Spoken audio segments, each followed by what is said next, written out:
হিন্দুদেরকে, অমুসলিমদেরকে আপনি সাহায্য করবেন। যদি কোনো অমুসলিম তার মেয়েকে বিবাহ দিতে পারে না টাকার অভাবে, আপনি সাহায্য করবেন, জায়েজ আছে, সওয়াব হবে। একটা অমুসলিম তার সন্তানকে পড়াশোনার খরচ চালাতে পারছে না, আপনি সাহায্য করুন, জায়েজ আছে। অসুখ হয়েছে, রোগের চিকিৎসা করাতে পারে না অমুসলিম, সাহায্য করুন, জায়েজ আছে। কিন্তু অমুসলিম পূজা করবে, পয়সা দিয়ে মণ্ডপ বানাতে পারে না, বলির পাঠা কিনতে পারছে না পয়সার অভাবে, সেখানে মুসলমানের সাহায্য করা জায়েজ আছে। একটা ফুটা পয়সাও সেখানে সাহায্য করা মুসলমানদের জন্য হারাম। এরকম সাহায্য করা কি জোরে কর? হারাম। তার কারণ আপনি পয়সা দিয়ে আল্লাহর সাথে শিরক করার সুযোগ করে দিচ্ছেন। এই কথাটা যেমন ভাবে বুঝলেন, অনুরূপ ভাবে যারা আল্লাহ দ্বীন কায়েম করতে চায় না, আল্লাহর দ্বীনের বিরোধিতা করে, আল্লাহ পাক বলেন, আমি নূহ আলাইহিস সালামকে তার কওমের জন্য নবী করে পাঠালাম। আর নূহ আলাইহিস সালাম তার জাতিকে ডেকে বললেন, ও আমার জাতি, ও আমার সম্প্রদায়, এক আল্লাহর গোলামি করো, তিনি ছাড়া তোমাদের কোনো রব নাই, ইলাহ নাই, মাবুদ নাই। হুদ আলাইহিস সালাম সম্পর্কে আল্লাহ পাক বলছেন, ওয়াইলা আদিন আখাহুম হুদান قال يا قوم اعبدوا الله ما لكم من إله غيره।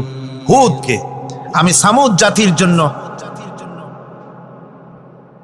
আমি সালেহ আলাইহিস সালামকে তার জাতির জন্য পাঠিয়েছি, হুদকে তার জাতির জন্য পাঠিয়েছি, এবং তারা সকলেই বলেছেন হে আমার জাতি, এক আল্লাহর গোলামি করো, এক আল্লাহর দাসত্ব করো, আর কারো গোলামি করা যাবে না।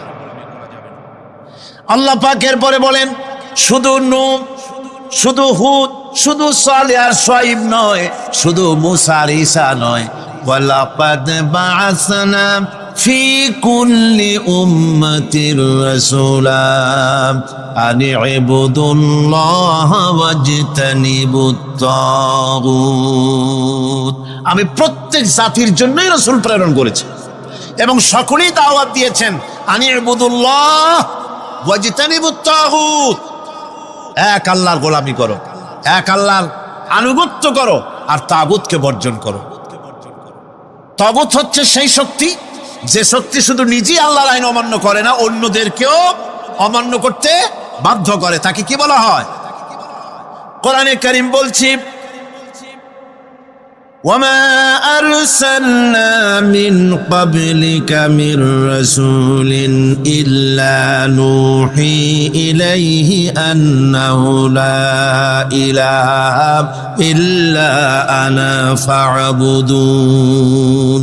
আল্লাহ পাক বলছেন, হে নবী, তোমার পূর্বে এই পৃথিবীতে আমি যাদেরকে পাঠিয়েছি তাদের সকলের প্রতি আমি এই ওহী অবতীর্ণ করেছিলাম যে তারা তার জাতিকে বলবে, লা ইলাহা ইল্লা, লা ইলাহা ইল্লা আনা, আমি ছাড়া কোনো ইলাহ নাই, অর্থাৎ আল্লাহ ছাড়া কোনো ইলাহ নাই। এই কথাটা নবীরা সকল জাতির কাছে তারা বলবে, এই বলে ওহী নাজিল করেছে, এবং তারা বলবে একমাত্র আল্লাহ পাকের গোলামি, তার আনুগত্য জীবনের সকল ক্ষেত্রে করতে হবে, তিনি ছাড়া কোনো ইলাহ নাই, এটাকে বিশ্বাস করতে হবে।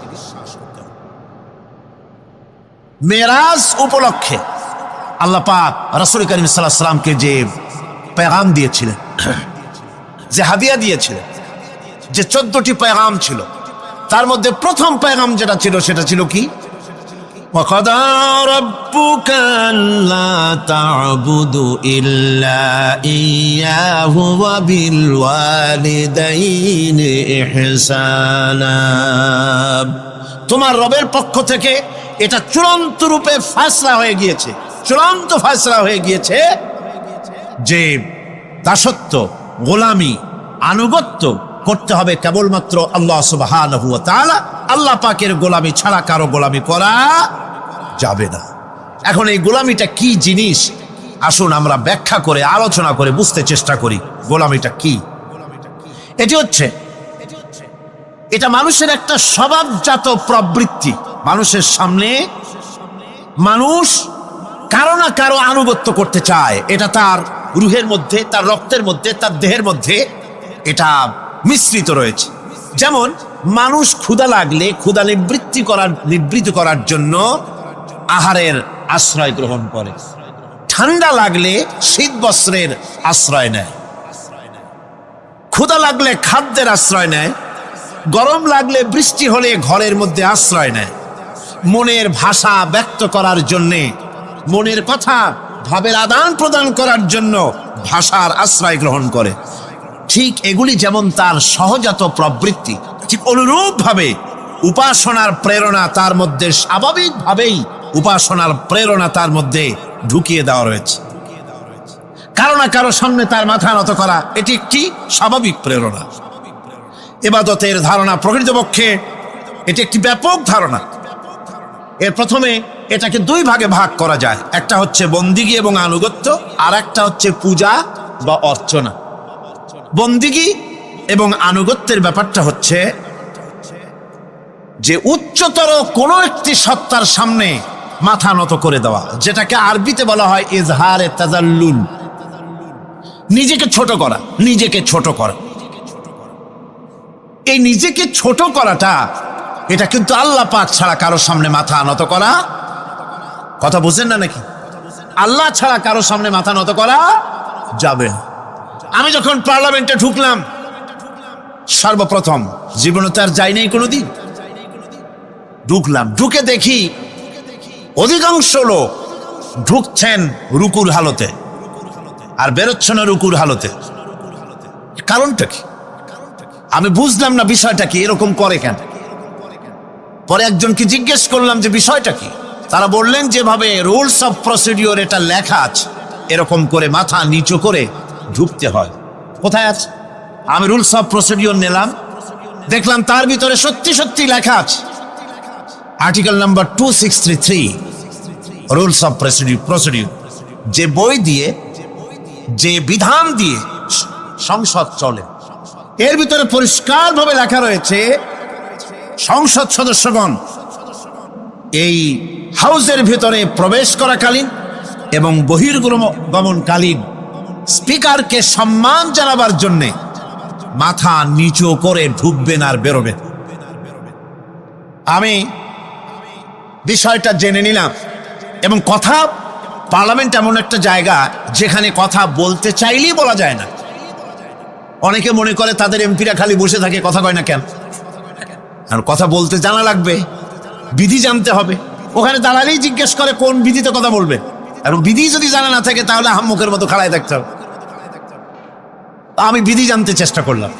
পরের দিন, 3 দিনের দিন আমি সব গোছায় টোছায় নিয়ে উপস্থিত হলাম, সংবিধান পড়লাম, রুলস অফ প্রসিডিওর পড়লাম, এরপরে আমি ফ্লোর নিলাম। ফ্লোর নিয়ে আমি সেখানে স্পিকার সাহেবকে বললাম, মাননীয় স্পিকার, আমি এই হাউসের ভিতরে দেখতে পেলাম একটি জিনিস যেটি রুলস অফ প্রসিডিওরে লেখা আছে, আর রুলস অফ প্রসিডিওরে যেটা লেখা সেটা আবার সংবিধানের সঙ্গে কন্ট্রাডিক্টরি একটা ব্যাপার। সংবিধানে বলা হয়েছে আল্লাহর উপরে ঈমান এবং আস্থাই হবে গোটা জাতির লক্ষ্য। তো যেখানে আল্লাহর উপরে ঈমান এবং আস্থার কথা বলা হয়েছে, সেইখানে আল্লাহর নির্দেশের খেলাপ করা হচ্ছে। মাথা নত করে আপনাকে সম্মান জানাবার জন্য যে প্রসেস, যে সিস্টেম, যে কাস্টমস, যে ট্র্যাডিশন তৈরি করা হয়েছে তা সম্পূর্ণ ইসলাম বিরোধী, এটি সম্পূর্ণ শিরক।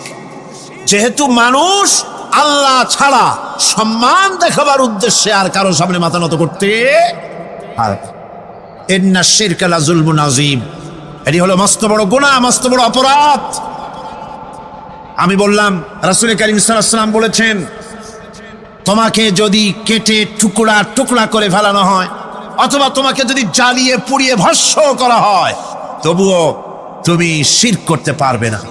সুতরাং এই সংসদে যেটা হচ্ছে এটা সম্পূর্ণ শিরক, এটা কবিরা গুনাহ, এটা হারাম।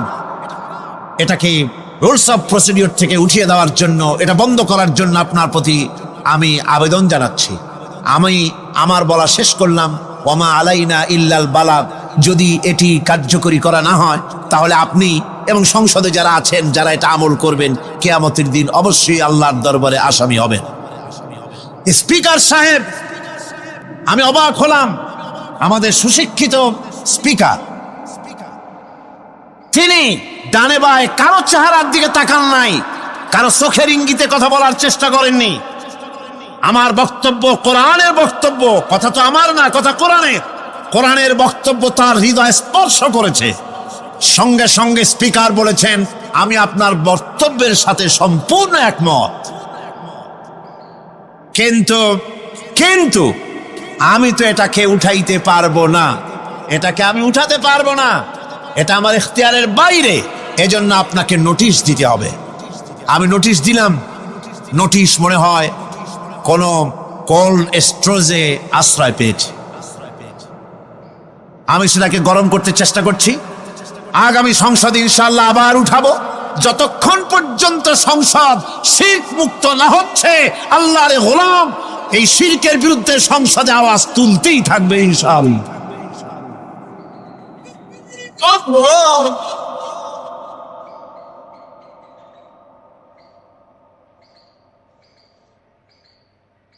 সুতরাং আজ ইজহারে তাদাল্লুল, মানুষ নিজেকে ছোট করবে কেবলমাত্র আল্লাহর কাছে। কার কাছে? আল্লাহ ছাড়া কারো সামনে মানুষ মাথা নত করতে পারবে না। এমনকি আমার দেশের কোর্টগুলিতে জজ সাহেবদেরকে বলা হয় মিলর্ড, আমার প্রভু। ব্রিটিশের শেখানো কথা, কোন মুসলমান উকিলের এমন কথা বলা উচিত নয়, জায়েজ নয়, হারাম। এ ধরনের কাস্টমস, এ ধরনের ট্র্যাডিশন উৎখাত করা উচিত। মাননীয় স্পিকার, মাননীয় জজ সাহেব, সম্মানিত জজ সাহেব এভাবে বলতে পারে, কিন্তু আমার প্রভু তো মুসলমানের একজন। প্রভু কয়জন? তার নাম কি?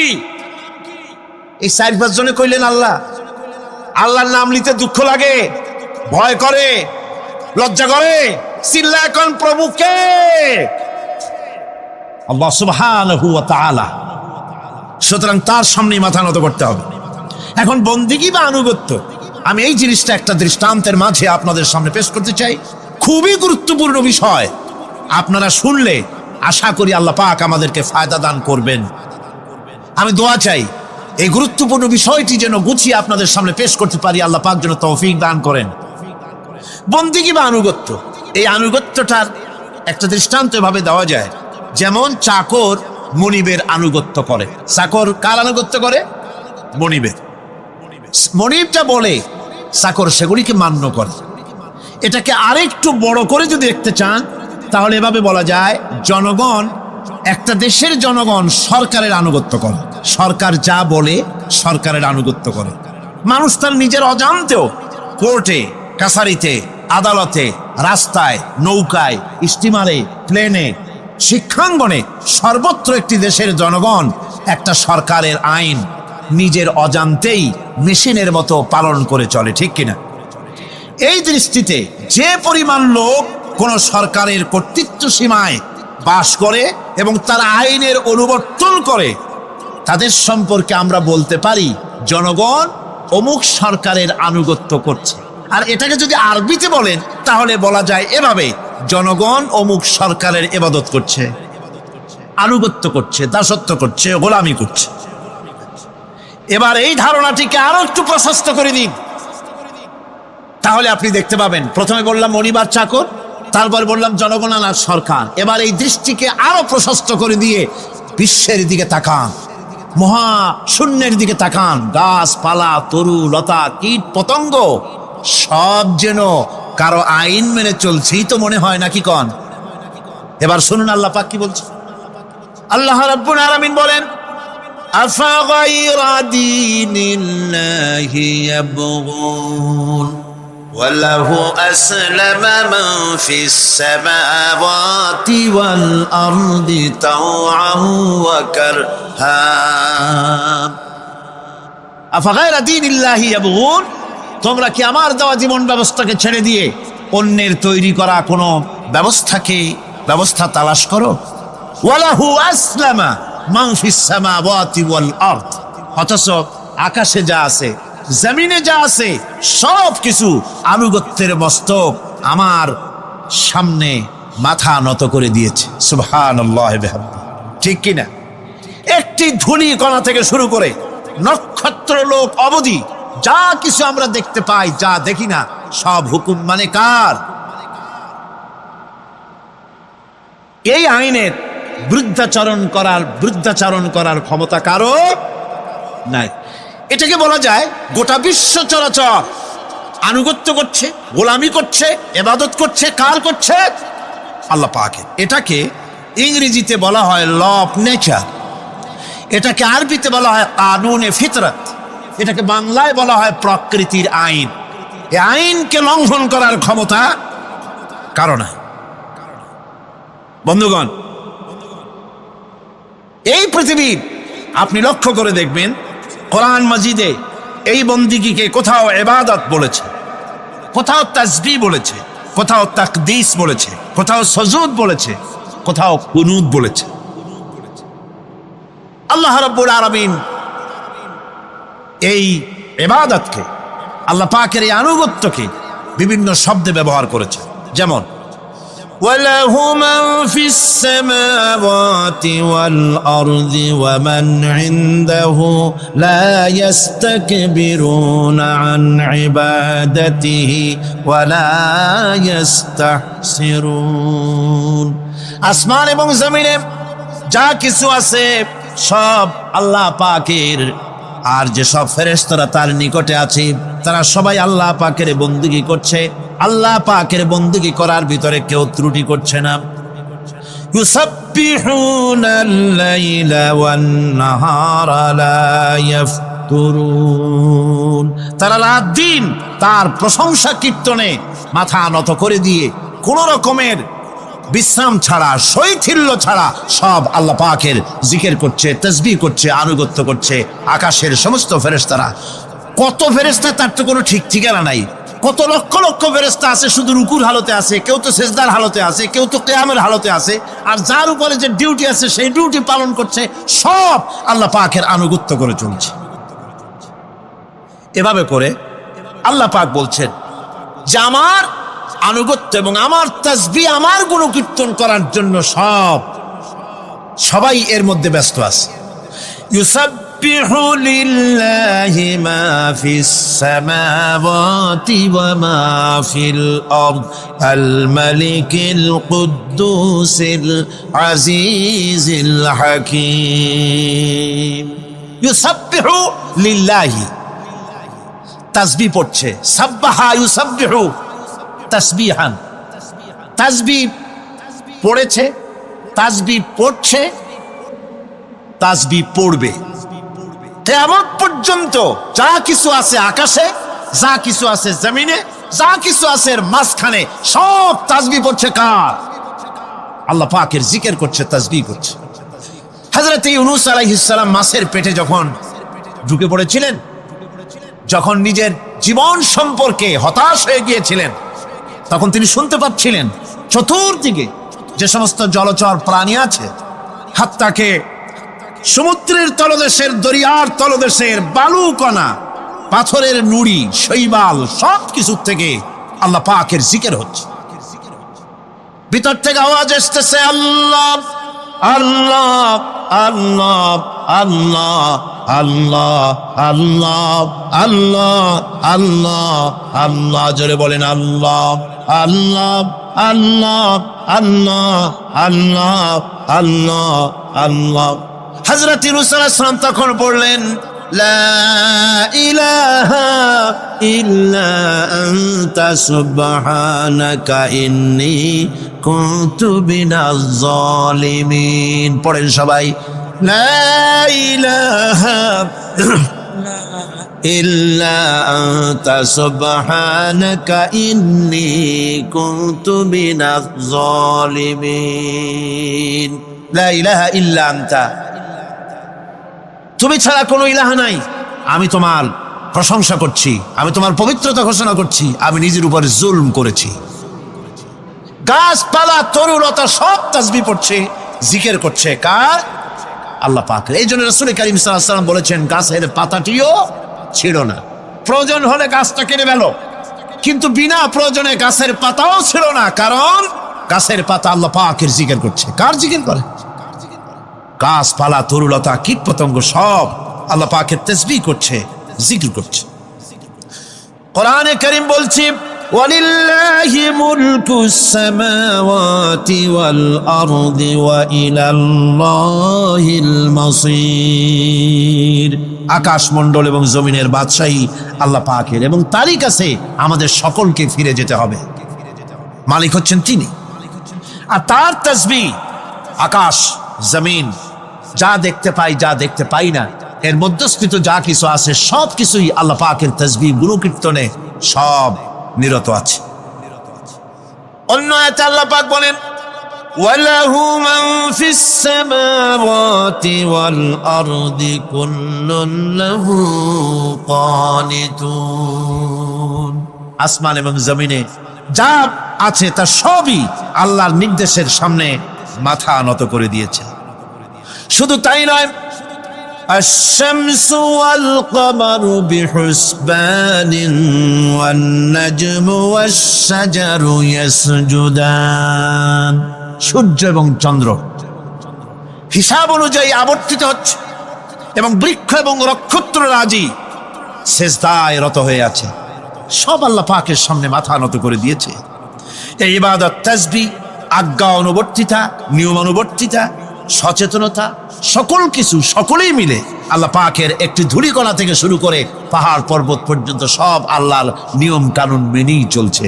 আপনি দেখতে পাচ্ছেন সমুদ্রে যে জোয়ার এবং ভাটা হয় কার নির্দেশে হয়? কার নির্দেশে হয়?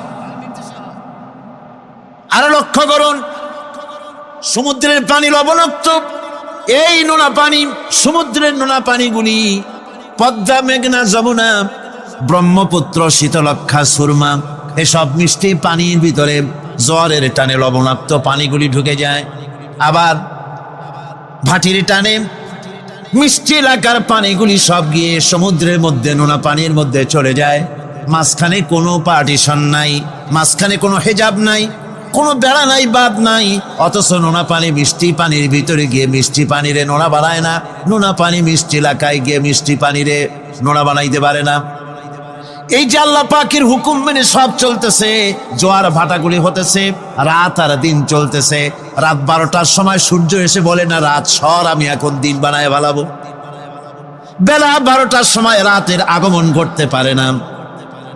লাশ-শামসু ইয়ামবাগি লাহা আন তুদরিকাল কমারা ওয়ালাল লাইলু সাবিকুন নাহার ওয়া কুল্লুন ফি ফালাকি ইয়াসবাহুন। সূর্য চাঁদকে অতিক্রম করতে পারে না, চাঁদ সূর্যকে অতিক্রম করতে পারে না। কারো সঙ্গে কারো বাধা হয় না, টক্কর লাগে না। সব আল্লাহ পাকের হুকুম মেনে ইলা আজালিম মুসাম্মা, নির্ধারিত সময় পর্যন্ত সবাই যাতায়াত করবে। শুধু তাই নয়, আল্লাহ পাকের এক বিরাট সিস্টেম, এক বিরাট কুদরতের মাধ্যমে গোটা পৃথিবী চলছে। এর কোনো পরিবর্তন হবে না। নারকেল গাছে কোনোদিন বেল হবে না, বেল গাছে কোনোদিন তাল হবে না, কাঁঠাল গাছে কোনোদিন খেজুর হবে না, আবার খেজুর গাছে কোনোদিন লিচু হবে না। হবে নাকি? ওয়ালান তাজিদা লিসুন্নাতিল্লাহি তাবদীলা। আমার প্রকৃতির আইনের মধ্যে, আমার লব নেচারের ভেতরে কোনো পরিবর্তন হবে না। সবগুলি আমার আইন মানতে হবে। এখন হতে পারে এমন যে ব্যক্তি আল্লাহরে মানে না, ব্যক্তি বোঝেন না, নাকি বোঝেন না? একটা মানুষ আল্লাহরে মানে না, ও না মানতে পারে। যে জিব্বাটে দিয়া বলে দেয়ার ইজ নো গড, স্রষ্টা বলতে কেউ নাই, যে জিব্বাটে দিয়া বলে সে জিব্বা হুকুম মানে কার? আল্লাহ পাকের হুকুম মানে। কিরকম? জিব্বার উপরে যদি তিতা রাখিয়া আপনি বলেন তিতা থুইছি, তাতে কি হয়েছে? খবরদার তিতার টেস্ট নিবি না, তিতা টক এই টেস্ট নিতে পারবি না। আপনার কথা জিব্বা শুনবে? শুনবে না। ওর উপরে যে নির্দেশটা আছে সেই নির্দেশ অনুযায়ী সে কাজ করবে। টয়লেটে গিয়ে আপনি না কেড়ে কবেন যে খবরদার, আমি একটা বিরাট অফিসার, অনেক টাকা পয়সার মালিক, অথবা বিরাট একটা মন্ত্রী টন্ত্রী কিছু একটা, সবাই আমার হুকুম মানে, তোকেও মানতে হবে। খবরদার, দুর্গন্ধ যেন নাকের মধ্যে না ঢোকে। নাক আমি চাবি ধরতে পারবো না। শুনবে না কে? শুনবে না। নাক হোক, কান হোক, চোখ হোক, মুখ হোক, প্রত্যেকটা অঙ্গ প্রত্যঙ্গ, এগুলি সব হুকুম মানে কার? হতে পারে ব্যক্তি আল্লাহরে অস্বীকার করে বসলো, আল্লাহকে বলল যে আল্লাহ নাই, সব এমনি এমনি হয়। এর কপাল পড়ার লক্ষণ। কিসের লক্ষণ? কপাল পড়ার লক্ষণ। সব বোঝে, একটা মাইক দেখলে কয় যে না, কেউ এটারে বানাইছে। এই যে একটা ভিডিও ক্যামেরা, এটারে কেউ দেখলে বলবে যে কয়েকজন আলেমে মিলে ফু দিছে আর অমনি একটা মাইক হয়ে কি বল ক্যামেরা হয়ে গেছে, বলবে কেউ? কোনো পাগলেও কবে? এই প্যান্ডেলটা দেখে কি মনে হবে? 4-5 জন পিসা বাইসিয়া কোচার কোণে দাঁড়াইয়া ফু দিছে, সাথে সাথে প্যান্ডেল হয়ে গেছে। এটা কথা হইল? একটা ছোট্ট টেবিল, একটা চায়ের কাপ দেখলে বলে মানুষ বলে নিশ্চয়ই এটা কেউ বানাইছে। আজীব, এত বড় বিশাল আকাশ, এত সুন্দর জমিন, এত সুন্দর দেহ, এই মানুষ, গাছপালা, তরুলতা, কীট পতঙ্গ, পাহাড়, নদ নদী, এ সব কিছু দেখে কেবলমাত্র কপাল পোড়াই বলতে পারে যে কেউ নাই, এমনি এমনি হয়েছে। আজীব তামাশা। এমনি এমনি একটা চাউল তৈরি হয় না, একটা ডিম তৈরি হয় না, এমনি এমনি পৃথিবীটা হয়ে গেল। সবগুলির পেছনেই আল্লাহ পাক আছেন, তিনি সৃষ্টি করেছেন। এখন উপাস্যের প্রতি এই সৃষ্টি মানুষের দৃষ্টি আকর্ষণ করে।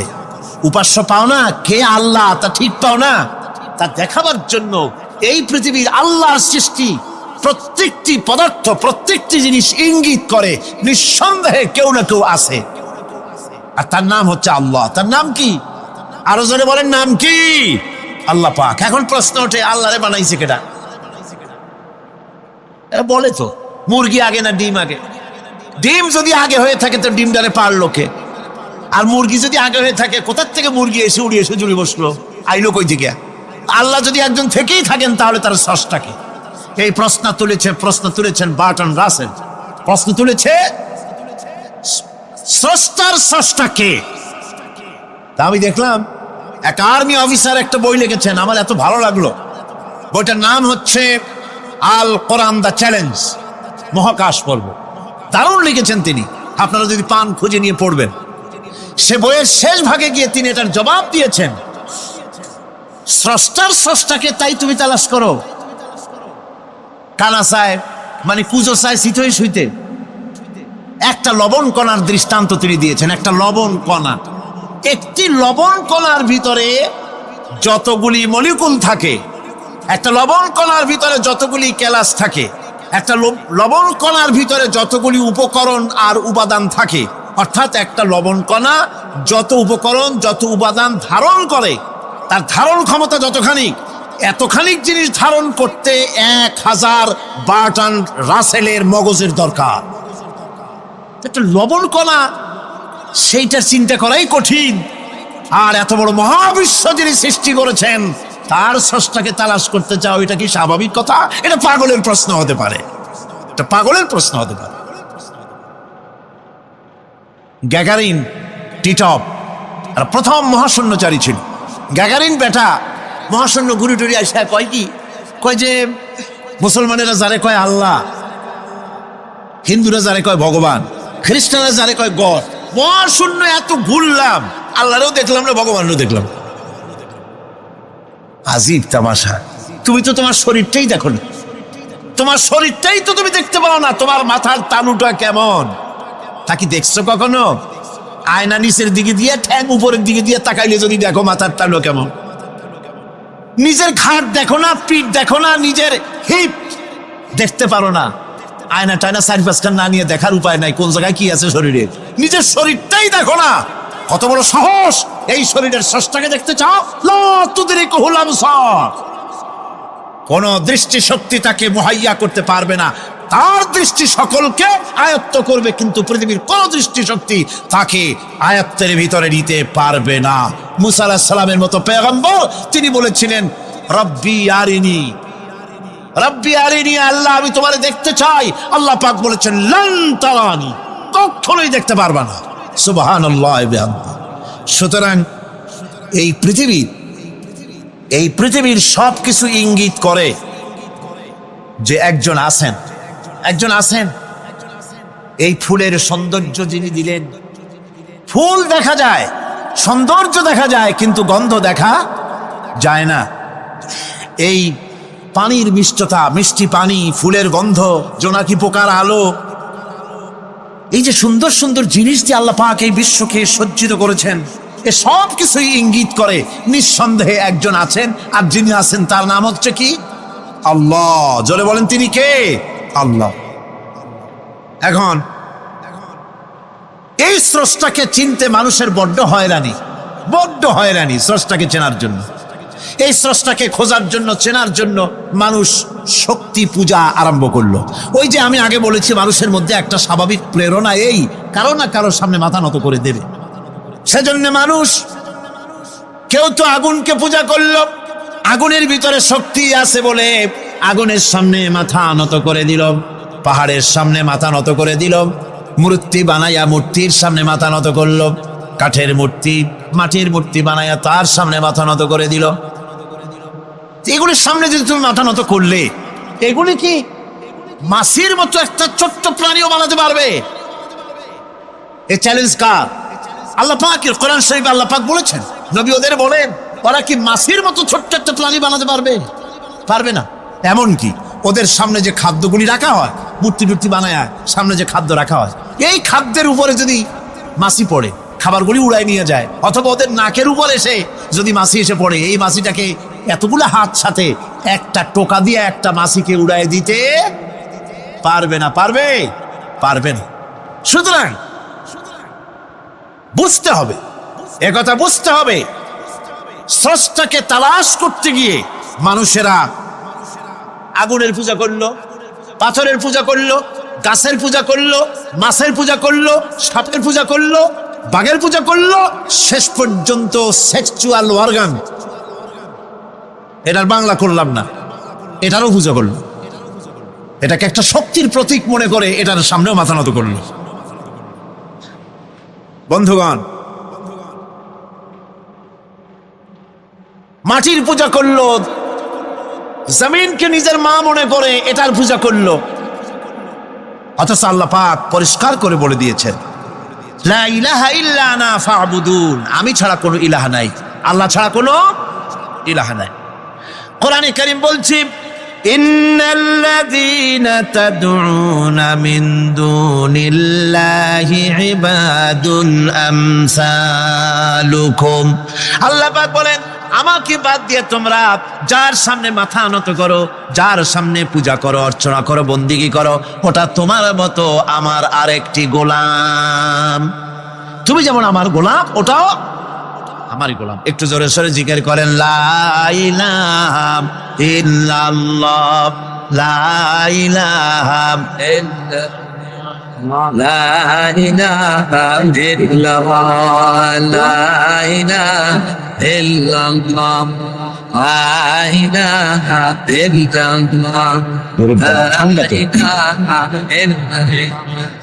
লা ইলাহা ইল্লাল্লাহু মুহাম্মাদুর রাসূলুল্লাহ। সুতরাং বোঝা যাচ্ছে আল্লাহ হচ্ছেন এক এবং একক। এই আল্লাহ সুবহানাহু ওয়া তাআলা তিনি বলছেন, আমাকে বাদ দিয়ে যার সামনে মাথা নত করো, ওরা আমার গোলাম। সূর্য কার গোলাম? চন্দ্র কার গোলাম? সাপ বলেন, বাঘ বলেন, আগুন বলেন, সব কার গোলাম? এগুলি সব কার কথা শোনে? আগুন যতই পূজা করেন, আগুনের মধ্যে আপনি পড়লে আগুন কি ছাড়বে? ছাড়বে না। তবে হ্যাঁ, আগুনের মালিক যদি বলে তাহলে ছেড়ে দিবে, ঠিক কিনা? ইব্রাহিম আলাইহিস সালামকে আগুনের ভিতরে যখন ফেলে দেওয়া হচ্ছে, ফেরেশতা বলতেছিল, আমার কাছে সাহায্য চাও, আগুন থেকে বাঁচায় দেই। হযরত ইব্রাহিম বলেছিলেন, আমার তো পরীক্ষা হতেছে, ইমতিহান হতেছে, আমাকে ডিস্টার্ব করো না, আমি তোমার কাছে কেন সাহায্য চাইবো? আমি আগুনে পুড়লে পরে আমার মাবুদ, আমার খোদা, আমার আল্লাহ তিনি যদি খুশি হন, তাহলে আমার এমন আল্লাহকে খুশি করার জন্য 1000 বার পড়তে রাজি আছি। তোমার কাছে কেন সাহায্য চাইবো? আমি তো অন্ধ, আল্লাহর ইবাদত করি না, যিনি আমার দুঃখ দুর্দশা নিজের চোখে না দেখেন। আগুনের মধ্যে পড়ে গেলেন, আল্লাহ পাক আগুনকে অর্ডার করে দিলেন, ইয়া নারু কুনি বারদাও ওয়া সালামান আলা ইব্রাহিম। আগুন, আমার ইব্রাহিমের জন্য ঠান্ডা হয়ে যা, শান্তিদায়ক ঠান্ডা হয়ে যা। তাহলে দেখা গেল আগুনের মালিক হচ্ছেন আল্লাহ পাক। আল্লাহ পাক আজও যদি কোনো পূজা করা লাগবে না আগুনের, আগুনের পূজা করা তো হারাম। আগুন হচ্ছে আল্লাহর গোলাম, আল্লাহর সৃষ্টি, এটা হচ্ছে মাখলুক, আল্লাহ হচ্ছেন খালিক। বিশ্বকবি, কবি সম্রাট আল্লামা ডক্টর ইকবাল কি সুন্দর করে বলেছেন, আজ ভি হো জো ইব্রাহিম কা ইমা पैदा, आज भी हो जो इब्राहिम का इमाम पैदा, आ कर सकते हैं एक अंदाज गुलिस्तान पैदा। ইব্রাহিমের ইমান যদি আজও কোথাও হয় বিদ্যমান, করতে পারেন অগ্নিকুণ্ডে খুবসুরত এক গুলিস্তান। এখনো যদি ইব্রাহিমের ইমান যদি কারো মধ্যে জাগ্রত হয় আর তাকে যদি আগুনে ভালানো হয়, সে আল্লাহ আজও আছেন না? নাই? আছে কিনা? আল্লাহু লা ইলাহা ইল্লা হুয়াল হাইয়ুল কাইয়ুম। পড়েন সবাই, আল্লাহু লা ইলাহা ইল্লা হুয়াল হাইয়ুল কাইয়ুম। তিনি সদা জাগ্রত, তিনি চিরঞ্জীব। সুতরাং মহান শক্তিধর আল্লাহ পাক তার হচ্ছে সব গোলাম। তুমি গোলাম হইয়া আর এক গোলামের কাছে হাত পাতো, সে তোমারে কিচ্ছু দিতে পারবে না। আমি দৃষ্টান্ত দিদি গিয়ে বলি, একজন ভিক্ষুক সে যদি আর একজন ভিক্ষুকের কাছে গিয়ে বলে, ভাই আমারে 10টা টাকা দাও, সে 10 টাকা পাবে কই? সারাদিন খয়রাত করিয়া পাইছে মোটে 5 টাকা, তোমারে তো 10 টাকা দিতে পারবে না। ও ভিক্ষুক, তুমিও ভিক্ষুক। সুতরাং গোটা বিশ্ববাসী হচ্ছে আল্লাহ পাকের কাছে ভিক্ষুক। সব বলি কি ভিক্ষুক। প্রধানমন্ত্রী হোক, প্রেসিডেন্ট হোক, প্রধান সেনাপতি হোক, আল্লাহ পাকের দরবারে এগুলি কিচ্ছুই না, গোলাম। এগুলি সব কি? গোলাম আর গোলাম। সুতরাং মাথা নত করা যাবে না কারো সামনে। এই প্রকৃতি, এই নেচার শেখাচ্ছে একজন আছেন, সেটাকে বুঝতে হবে। বোঝার জন্য আল্লাহ কি দিয়েছেন? কি বোঝার জন্য আল্লাহ পাক মানুষকে ব্রেইন দিয়েছেন, বিবেক দিয়েছেন। শোনার জন্য কান দিয়েছে, দেখার জন্য চোখ দিয়েছে। আল্লাহ পাক বলছেন, লাহুম কুলুবুন লা ইয়াফকাহুনা বিহা ওয়া লাহুম আয়ুনুন লা ইউবসিরুনা বিহা ওয়া লাহুম আযানুন লা ইয়াসমাউনা বিহা উলাইকা কাল আনআম বাল হুম আযাল উলাইকা হুমুল গাফিলুন। আমি যাদেরকে কান দিয়েছিলাম, কলব দিয়েছিলাম, বিবেক দিয়েছিলাম, বিবেক দিয়ে সব বুঝলো, কিন্তু আমারে বুঝলো না। বিবেক দিয়া সব বুঝলো, বিবেক দিয়া সমস্ত জিনিস, নিজের স্বার্থের জিনিসগুলি বুঝলো, কিন্তু আল্লাহকে বুঝলো না। কান দিয়েছিলাম শোনার জন্য, কান শুনলো, বাজে কথা শুনলো, সব শুনলো, কিন্তু হকের দাওয়াত তার কানের মধ্যে ঢুকলো না। হক বুঝলো না, হক শুনলো না, হক দেখলো না, সত্যকে চিনতে পারলো না। আল্লাহ পাক বলেন, উলাইকা কাল আনআম, এরা হলো চতুষ্পদ জানোয়ার, জানোয়ার পশু। আল্লাহ কয় না খালি পশু কইলে সারে না, বাল হুম আযাল, একেবারে পশুর চাইতেও নিকৃষ্ট। কারণ কি? কারণ হলো পশু অবিশ্বাসী নয়, পশু অবিশ্বাসী নয়, পশু কাফের নয়, পশু মুশরিক নয়, পশু মুরতাদ নয়, পশু নাস্তিক নয়, ঠিক কিনা? সুতরাং পশুর চাইতেও খারাপ, পশুর চাইতেও খারাপ। পশু যেটা বোঝে তাও বোঝে। পশু তো অন্তত মালিকের আনুগত্য করে, তার কথা শোনে, যার খায় তার কথা শোনে। কুত্তাটাও, কুকুরও যার খায় তার কথা শোনে, ঠিক কিনা গণ? অথচ যে আল্লাহ রাব্বুল আলামিন খেতে দিলেন, পড়তে দিলেন, সব কিছু দিলেন, তার ইবাদতটা বুঝতে চেষ্টা করলো না, তার ইবাদত বুঝতে চেষ্টা করলো না, তার গোলামি করতে জানলো না। সুতরাং এগুলি হচ্ছে উলাইকা কাল আনআম, এগুলি চতুষ্পদ জন্তু এবং জানোয়ারের মতো, বরং তার থেকেও নিকৃষ্ট। মানুষকে আল্লাহ পাক জ্ঞান দিয়েছিলেন, সেই জ্ঞান দিয়ে সে দূরবীন আবিষ্কার করলো, জ্ঞান দিয়ে দূরবীন আবিষ্কার করলো, যাতে করে শকুনের চাইতেও তীক্ষ্ণ দৃষ্টি সম্পন্ন হয়। সে গাড়ি আবিষ্কার করলো যাতে করে চিতাবাঘের চাইতেও বেশি দৌড়াইতে পারে। সে সাবমেরিন আবিষ্কার করলো যাতে করে মাছের চাইতে বেশি দ্রুতগামী হয়ে চলতে পারে পানির তলা দিয়া। এ সব কিছুই করলো, কিন্তু তার মনুষ্যত্বকে বাড়াইতে পারলো না, মনুষ্যত্বকে বাড়াতে পারলো না। এই মনুষ্যত্বই ছিল সবচেয়ে বড় জিনিস।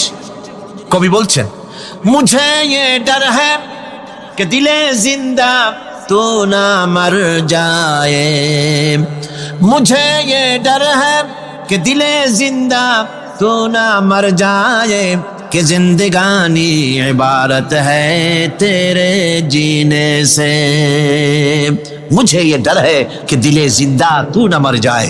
আমার এই ভয় হয়, হে আমার জীবন্ত আত্মা, তোর না অপমৃত্যু হয়ে যায়, কারণ তোর যদি অপমৃত্যু হয় তাহলে আমার তো বেঁচে থাকার কোনো লাভ নাই। আমরা তো আমাদের আত্মা, জীবিত আত্মাকে মেরে ফেলছি, জীবিত আত্মাকে মেরে ফেলছি, আত্মাকে বিকশিত করছি না। আত্মাকে বিকশিত করতে হবে। এই আত্মা বিকশিত হবে কিভাবে? সব জিনিসের খাবার আল্লাহ পাক এই জমিনে তৈরি করেছেন, ঠিক কিনা কর? সকলের খাবার এই জমিন। মানুষ যেহেতু তৈরি হয়েছে এই মাটি দিয়ে, সেই জন্য আল্লাহ রাব্বুল আলামিন মানুষের খাবার মাটি দিয়ে তৈরি করে দিয়েছেন। কলা দিয়েছেন, কচু দিয়েছেন, আলু দিয়েছেন, মূলা দিয়েছেন, তাল দিয়েছেন, বেল দিয়েছেন, মাছ দিয়েছেন, তরকারি দিয়েছেন, পনির দিয়েছেন, দুধ দিয়েছেন, গোশত দিয়েছেন। খাবারের কোনো অভাব রাখেন নাই, সব মাটি দিয়েছে। কিন্তু যেই রুহটা আমাদের ভিতরে, যে আত্মাটা আমাদের মধ্যে, যে আত্মা থাকলে পরে বাঁচি, আত্মা না থাকলে পরে মরে যাই, সেই রুহের খাবার আমরা কেউ দিতেছি না। রুহটা কি? আল্লাহ পাক বলছেন, নবী আপনাকে প্রশ্ন করা হয়, ওয়ায়াসআলুনাকা আনির রূহ কুলির রূহু মিন আমরি রাব্বি। নবী হে, প্রশ্ন করা হয় রূহ কি জিনিস? এর জবাব হচ্ছে এই বলে দিন, রূহ হচ্ছে আল্লাহর একটু অর্ডার, একটু হুকুম তোমার ভিতরে কাজ করছে। ওই রূহেরও কিছু খাবার আছে, ওই রূহেরও কিছু খাবার আছে। সেই রূহকে খাবার জমিনে তৈরি হবে না। রুহ গোশত খাবে না, পনির খাবে না, দুধ খাবে না, সর খাবে না, ফল খাবে না। কি খাবে? রুহের খাবার। যেহেতু রুহ এই পৃথিবীতে তৈরি হয় নাই, রুহ এসেছে আলমে আরওয়াহ থেকে, সেজন্য রব্বুল আলামিন রুহের খাবার পাঠিয়েছেন লৌহ মাহফুজ থেকে। আল্লাহ পাক কোরআনে কারীমকে রুহের খোরাক করে পাঠিয়েছেন। রুহকে যদি বাঁচাতে চান তাহলে তার একমাত্র খাদ্য হতেছে তেলাওয়াতে কোরআন, তেলাওয়াতে কোরআন। যত তেলাওয়াত করবেন ততই মজা লাগবে। সুবহানাল্লাহ, কোন সুবহানাল্লাহ। একটু হারাম শরীফ থেকে বেড়ায় আসেন। টাকা পয়সা যাদের আছে তাদের বলছি, পয়সা করি যাদের আছে, সিঙ্গাপুর বেড়ায়। আরে সিঙ্গাপুর বেড়ায় করবা কি? মার্কেটিং ছাড়া আর কিছুই নেই। সিঙ্গাপুর, ব্যাংকক, হংকং এই সমস্ত জায়গায় ঘুরে টুরে আসে, খুব দেখে আসছে। টাকা নষ্ট করে লাভ নাই, বরং পয়সা করি যদি আল্লাহ দিয়ে থাকেন হস্ত করবেনই।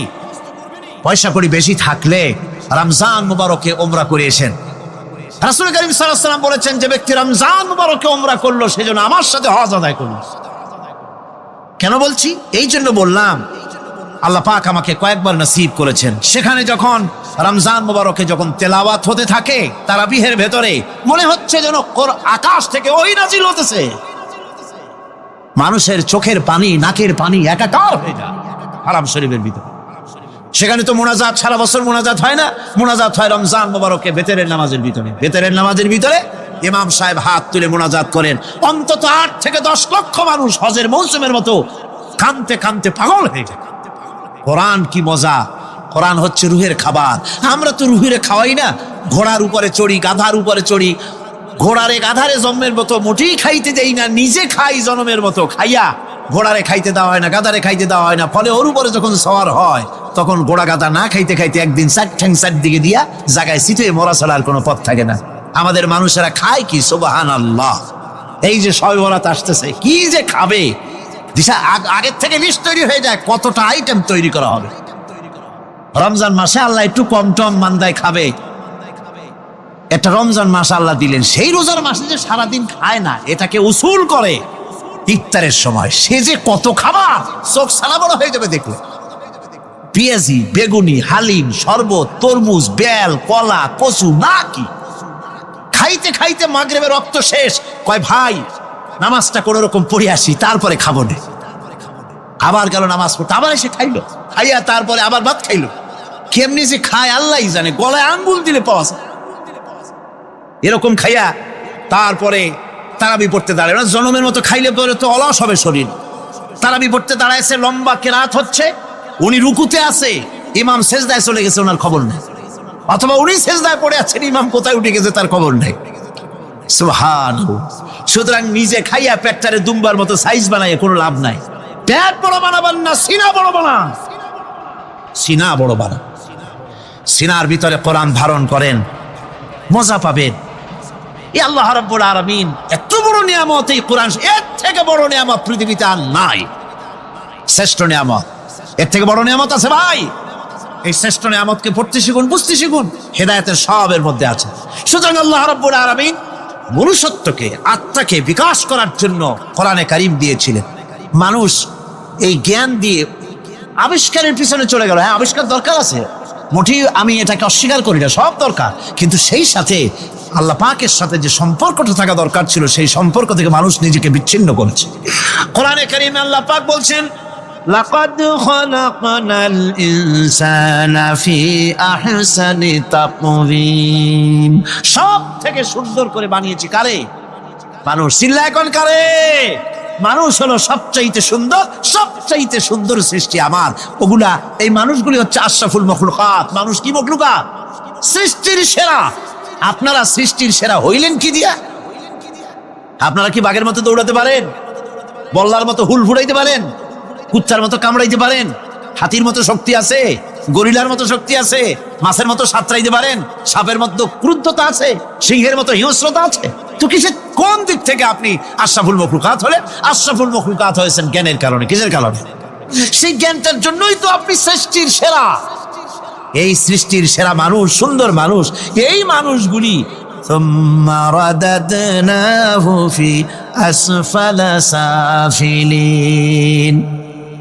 সুম্মা রাদাদনাহু আসফালা সাফিলিন। এই মানুষ নিচে নামতে নামতে এত নিচে নামে, শয়তান অবাক হয়ে গালে হাত দিয়া নিচের দিকে তাকাইয়া দেখে আর চিন্তা করে, এর দূর নামলো কেমনে? শয়তান অবাক হয়ে যায় মানুষের অবস্থা দেখে।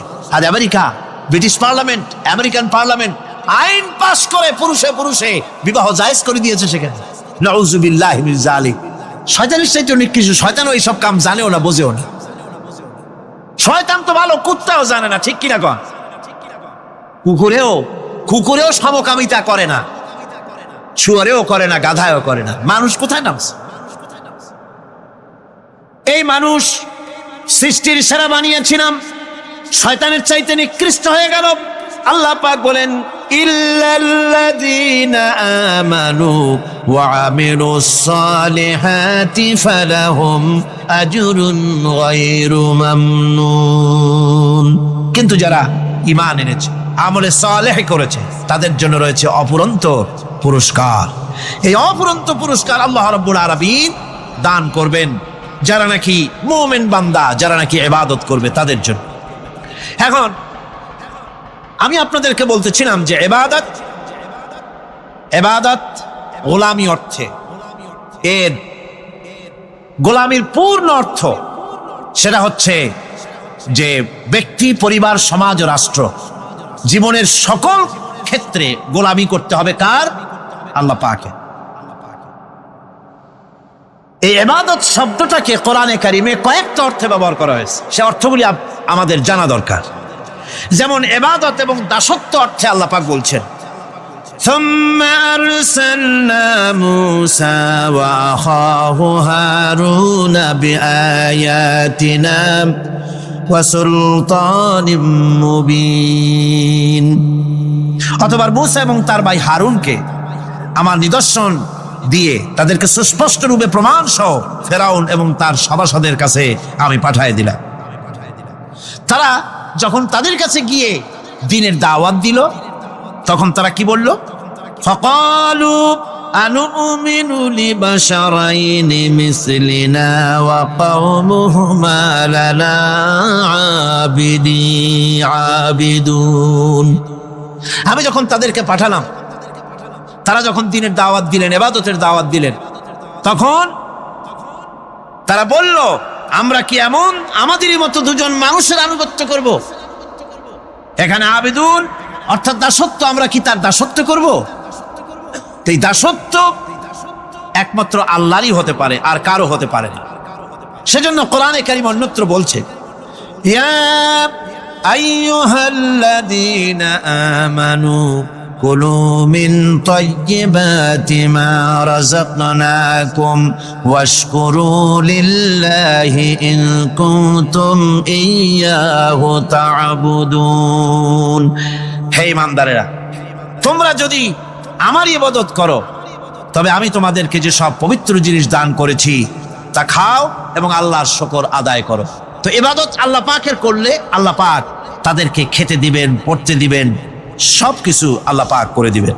তো আল্লাহ পাকের ইবাদত করতে হবে, আল্লাহ পাকের উপর ঈমান আনতে হবে, আর তাগুতকে অস্বীকার করতে হবে। অন্য আরেকটি আয়াতে কথাটা এভাবে এসেছে, فمن يكفر بالطاغوت ويؤمن بالله فقد استمسك بالعروة الوثقى لا انفصام لها والله سميع عليم। فمن يكفر بالطاغوت, যে ব্যক্তি তাগুতকে অস্বীকার করলো, ওয়ায়ুমিন বিল্লাহ, এবং আল্লাহর উপর ঈমান এনেছে, ফাকাদ ইসতামসাকা বিল উরওয়াতিল উসকা, সে এমন এক মহান অবলম্বন ধারণ করলো যে কোনো জিনিসই তাকে বিচ্ছিন্ন করে দিতে পারবে না। এমন এক মহান অবলম্বন ধারণ করেছে। সুতরাং আল্লাহর উপর ঈমান আনতে হবে, তাগুতকে অস্বীকার করতে হবে। ইবাদত জীবনের সকল ক্ষেত্রে করতে হবে কার? আল্লাহ পাক। কোরআনে কারীম বলছে, এর আগে আমি প্রথমে শুনিয়েছি, সমস্ত নবীরা আম্বিয়া আলাইহিস সালাম তারা তার নিজের জাতিকে গোলামির জন্য দাওয়াত দিয়েছেন। আল্লাহ পাকের বলেছেন আমার জাতি, একমাত্র নবী মুহাম্মদ রাসূলুল্লাহ সাল্লাল্লাহু আলাইহি ওয়াসাল্লাম আমার জাতি, তিনি বলেন নাই। তাকে দিয়ে আল্লাহ পাক বলেছেন, ইয়া আইয়ুহান নাসু উবুদু রাব্বাকুমুল্লাযী খালাকাকুম والذين من قبلكم لعلكم تتقون يا أيها الناس اعبدوا ربكم الذي خلقكم ربكم اعبدوا ربكم أي أطيعوا ربكم গোলামি করো, আনুগত্য করো, দাসত্ব করো তোমার সেই প্রভুর, সেই রবের যিনি তোমাকে সৃষ্টি করেছেন। তার আনুগত্য জীবনের সব ক্ষেত্রে করো। এক জায়গায় করলে হবে না, সব জায়গায় করলে হবে। আগামী রাত্রিটা হচ্ছে শবে বরাত, তাই না? বোঝেন নাকি বোঝেন না? আগামী রাত্রিটাই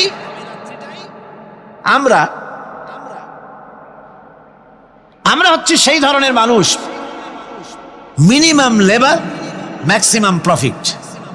অল্প কাজ করে বেশি প্রফিট যদি করা যায়, আমরা সেই পক্ষে বেশি। শবে বরাত, শবে কদরে ইবাদত করিয়া জীবনের সব গুনাহ মাফ করাইতে চাই, আর করাইয়া মনে করলাম, বিশ্বাস করলাম যেটা এইভাবে হয়, কিন্তু পরের দিন থেকে আবার যেরকম ছিল মানুষ সেরকম হয়ে যায়। সারা রাত জাগলো শবে বরাতে, সারা রাত জাগলো।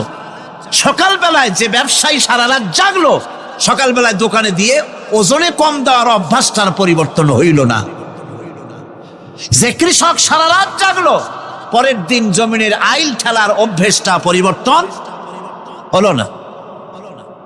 যে ব্যক্তি মিথ্যা কথা বলতো, চুরি করতো, ডাকাতি করতো, যে অফিসার সারা রাত জেগেছেন, পরের দিন অফিসে গিয়ে তার ঘুষ খাওয়ার বদভ্যাস থেকে তিনি নিজেকে বিরত রাখতে পারেননি। তাহলে এই শবে বরাত করে রাত জেগে ফায়দা কতটুকুন ফায়দা? হ্যাঁ, ফায়দা কিছু আছে, ফায়দা আছে।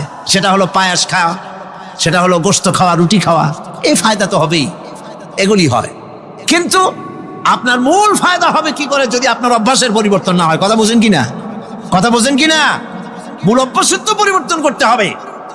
একজন মাঠে মাঠে ঘুরছে, আর এক পাগল এসে জিজ্ঞেস করছে, ঘুরছো কেন? কয় ঘুরবো না, আগামীকাল কোরবানির দিন, গরু তালাশ করতেছি, গরু পাচ্ছি না, বাজারে টাজারে ঘুরলাম, আবার আর এক বাজারে যাচ্ছি।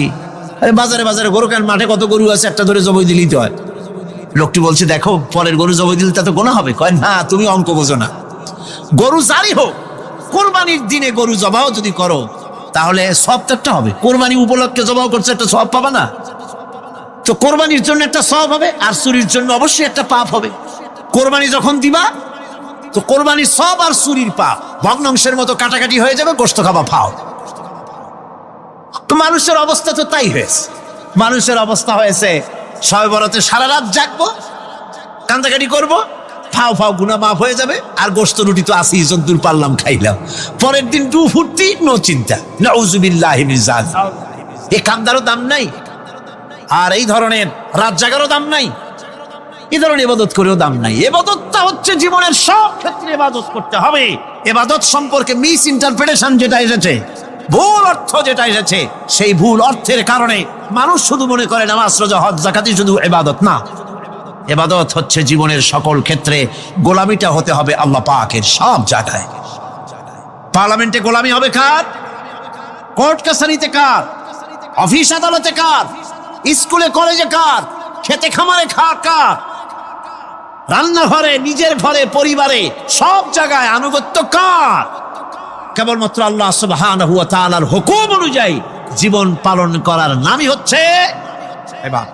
এই ইবাদত, নামাজ পড়ার নামও ইবাদত, নামাজ না পড়ার নামও ইবাদত। রোজা রাখার নামও ইবাদত, রোজা না রাখাও ইবাদত। এখন আপনারা বলতে পারেন যেটা ঠিক, কি আশ্চর্য কথা শুনাইলেন। নামাজ পড়া তো ইবাদত, নামাজ না পড়া আবার কোন দেশে ইবাদত? রোজা রাখা তো ইবাদত, রোজা না রাখা কোন দেশে ইবাদত? ভুল কথা হচ্ছে 5 ওয়াক্ত নামাজ সময় মতো পড়বেন, তা তো আপনার ইবাদত হবে। কিন্তু সূর্য উদয়ের সময়, সূর্য ঠিক মাথার উপরে থাকার সময়, সূর্য ঠিক অস্তগামী হওয়ার সময় নামাজ পড়া জায়েজ নাই, সেজদা করা জায়েজ নাই, হারাম করা হয়েছে। সুতরাং এই 3 সময় নামাজ না পড়াটাই ইবাদত। সারা বছর রোজা রাখবেন, ইবাদত হবে। কিন্তু 2 ঈদের 5 দিন রোজা রাখা হারাম করা হয়েছে, ওই 5 দিন রোজা না রাখাটাই, তার অর্থ হলো জীবনের সমস্ত কাজটাই হলো ইবাদত হবে, যদি মুসলমান আল্লাহর হুকুম মাফিক তার জীবনকে পরিচালনা করে। আপনার চোখের চাহনিটাও তো ইবাদত হবে। সুবহানাল্লাহ। এই চোখ দিয়ে গুনাহ কামাই করা যাবে, আবার এই চোখ দিয়ে সওয়াব কামাই করা যাবে। যদি কোনো সন্তান তার মা বাবার দিকে ভক্তির নজরে, মহব্বতের নজরে যদি তাকায়, নবীজি বলেছেন একটা কবুল নফল হজের সওয়াব আমলনামায় লেখা যাবে। সাহাবীরা প্রশ্ন করেছেন, যদি কেউ 100 বার তাকায় তো কি হবে? নবীজি বলেছেন, আল্লাহ রাব্বুল আলামিনের নিয়ামতের ভান্ডার অফুরন্ত নিয়ামতের, সেখানে কোনো অভাব নাই। যদি কোনো বান্দা যদি তার মা বাপের দিকে দৈনিক 100 বার তাকায়, তো ওই বান্দার আমলনামায় 100 কবুল নফল হজের সওয়াব লেখা যাবে। তাহলে দেখা গেল চোখের চাহনি আপনার ইবাদত, আপনার ঘুম ইবাদত, আপনার চাকরি ইবাদত, আপনার ব্যবসা বাণিজ্য ইবাদত। তার মানে হলো আল্লাহর গোলামি, আল্লাহর হুকুম অনুযায়ী কাজ করার নামই হচ্ছে ইবাদত। ইয়াকা নাবুদু ওয়া ইয়াকা নাস্তাইন। পড়েন সবাই, ইয়াকা নাবুদু ওয়া ইয়াকা নাস্তাইন। আল্লাহ তাআলা একমাত্র তোমার গোলামি করি, তোমারই আনুগত্য করি, তুমি ছাড়া কারো গোলামি করি না, তুমি ছাড়া কারো গোলামি করি না।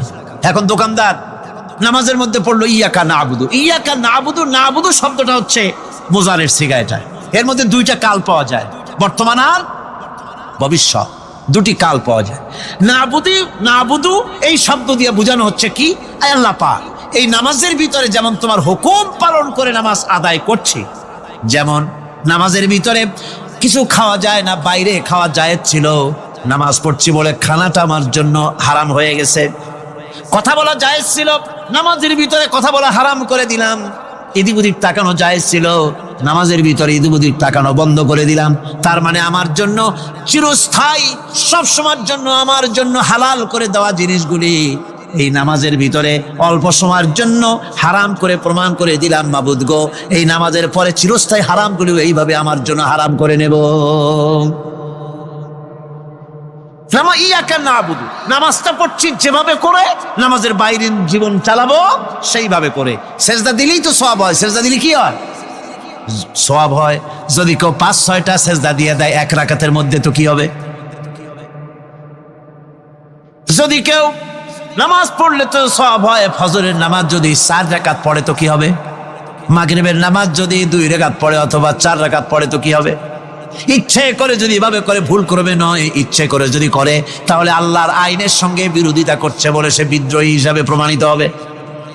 সুতরাং কথা হচ্ছে, নামাজের ভিতরে আয় আল্লাহ পাক ইয়াকা নাবুদু, এই নামাজের ভিতরে তোমার হুকুম মেনে যেভাবে নামাজ আদায় করি, নামাজের বাইরের জীবনটাও তোমার হুকুম মেনে পালন করব। এটাই হচ্ছে ইবাদতের মূল থিম, মূল আইডিয়া, মূল ফিলসফি। নামাজ ইবাদত করতে হবে জীবনের সব ক্ষেত্রে। নামাজের ভিতরে বললাম ইয়াকা নাবুদু, দোকানদার। এই লোকটা কি? দোকানদার। ঘি বিক্রি করবে, ঘি আনছে দোকান। তারপরে নামাজ পড়তে দাঁড়িয়েছে, দোকানের পেছনে ছোট্ট ঘর আছে, নামাজ পড়তে দাঁড়িয়েছে, শুরু করে দিল আল্লাহু আকবার, আলহামদুলিল্লাহি রাব্বিল আলামিন, আর রহমানির রহিম, মালিকি ইয়াউমিদ্দিন, ইয়াকা নাবুদু ওয়া ইয়াকা। তাড়াতাড়ি পড়তে হবে যেহেতু খরিদ্দার আসতেছে। খরিদ্দার 2-4 জন ভিড় জমায়েছে, নামাজ ছেড়ে দিয়েছে। কর্মচারীকে ডাকছে, পেরেশন ভিতরে আসলো। আমি তো কেবল খাঁটি ঘি নিয়ে আসছি, ওর মধ্যে তো ভেজাল দিই নেই। তাড়াতাড়ি করে ওর মধ্যে যা দিয়ে ভেজাল দিতে হয় ভেজাল দিয়ে ঠিক মতো দিয়া তারপরে বিক্রি করবি। 100 টাকা কেজি, 250 টাকা করে বিক্রি করবি। আল্লাহু আকবার, আর রহমানির রহিম, মালিকি ইয়াউমিদ্দিন, ইয়াকা নাবুদু ওয়া ইয়াকা। এটা নামাজ হইল? কর। এই নামাজের আল্লাহর কোনো দরকার আছে? কোনো দরকার নাই। ইবাদত তো হবে নামাজ যার হুকুমে, ব্যবসা তার হুকুমে। নামাজে সেজদা দিব যার হুকুমে, রোজা রাখবো তার হুকুমে, নামাজ পড়বো যার হুকুমে, অর্থনীতি চালাবো তার হুকুমে, নামাজ পড়বো যার হুকুমে, আমার দেশের কলকারখানা চলবে, নামাজ পড়বে যার হুকুমে, পার্লামেন্ট চলবে তার হুকুমে, নামাজ পড়বো যার হুকুমে, রাজনীতি চলবে তার হুকুমে। এর উল্টা পাল্টা যদি হয় মুসলমান মানতে পারে কখনই। সুতরাং মুসলমানকে আনুগত্যের মস্তককে অবনত করে দিতে হবে আল্লাহ পাকের সামনে।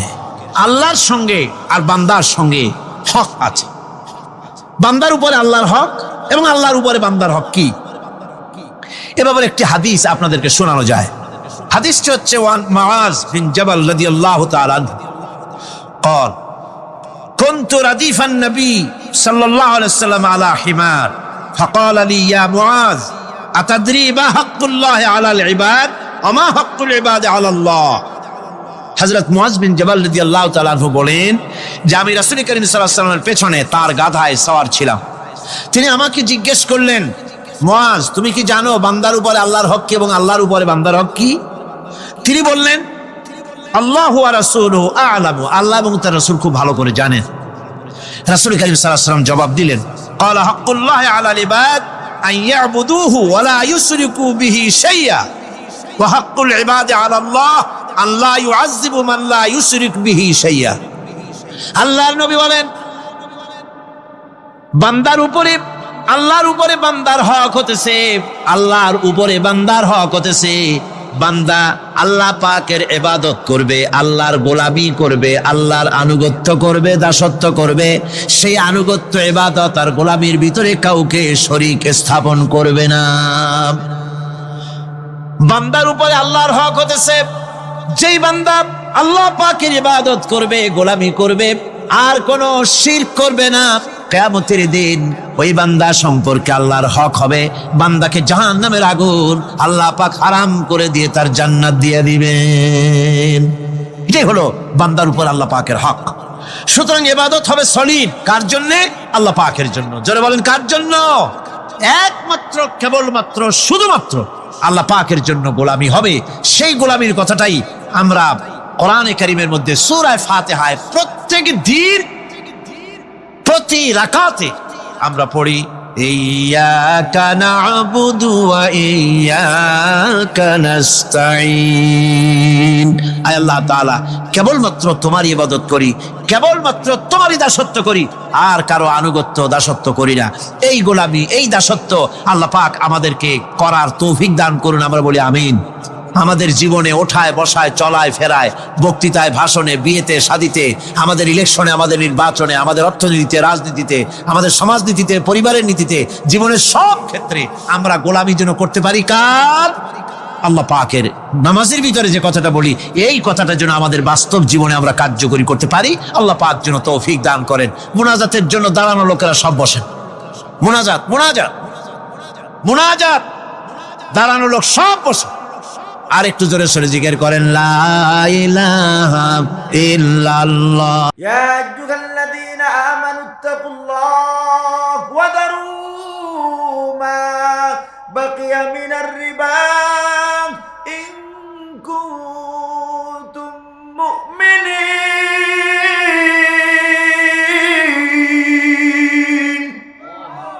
তোমরা যদি মুমিন হও, আমি রব আল্লাহরে মানো, তাহলে আমার রাসূল নিষেধ করছে সুদ ছেড়ে দাও, ঘুষি কারবার ছেড়ে দাও। এই নির্দেশ করেছেন আল্লাহ, নবীও নিষেধ করে ধরো না, ওয়াদারু ছেড়ে দাও। আল্লাহ বলে ধরার ছাড়ার মাঝে তোমরা ওয়াত্তাকুল্লাহ, আমি রব আল্লাহরে ভয় কর, আমি আল্লাহরে ভয় করো। যদি ভয় না করো তাহলে শোনো, ইন্নাল্লাহ শাদীদুল ইকাব।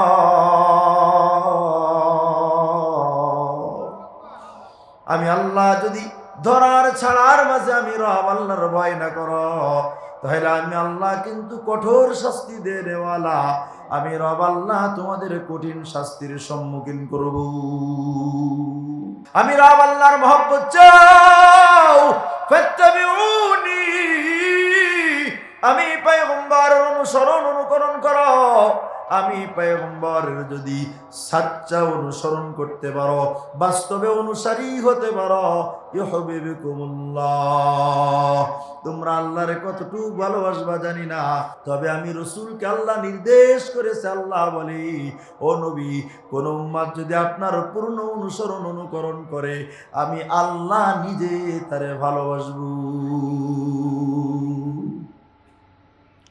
ওয়াগফির লাকুম যুনুবাকুম, 2 নাম্বার প্রতিদান হলো ওদের জিন্দেগীর ভিতরে যত গুনাহ আছে আমি আল্লাহ সমস্ত গুনাহগুলা মাফ করে দিব।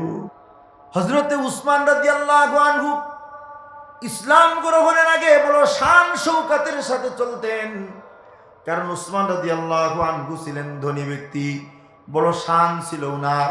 পোশাক আশাক বড় সম্ভ্রান্ত পোশাক আশাক ছিল, এমন পোশাক পরতেন যে মানুষ ওনাকে দেখে, এমনিতেই ধনী মানুষ, এরপরেও পোশাক দেখেও যেন সম্মান করেন, এমন লম্বা লম্বা মোটা মোটা পোশাক পরতেন, সুন্দর পোশাক পরতেন উসমান। উসমান কাকে পাওয়ার জন্য? নবীর অনুসরণ করে। বলেন বলেন আল্লাহ কি? আল্লাহ বলে, আমারে যদি পাইতে চাও আমার রাসূলের অনুসরণ অনুকরণ করো, আমার পয়গম্বরের যদি অনুসরণ করতে পারো, আমি আল্লাহ তোমাদের ভালোবাসবো। উসমান রাদিয়াল্লাহু আনহু ওই রাসূলের রাষ্ট্রদূত হয়ে মক্কাতুল মুকাররমায় গিয়েছেন। মক্কার ভিতরে উসমান যখন প্রবেশ করছে,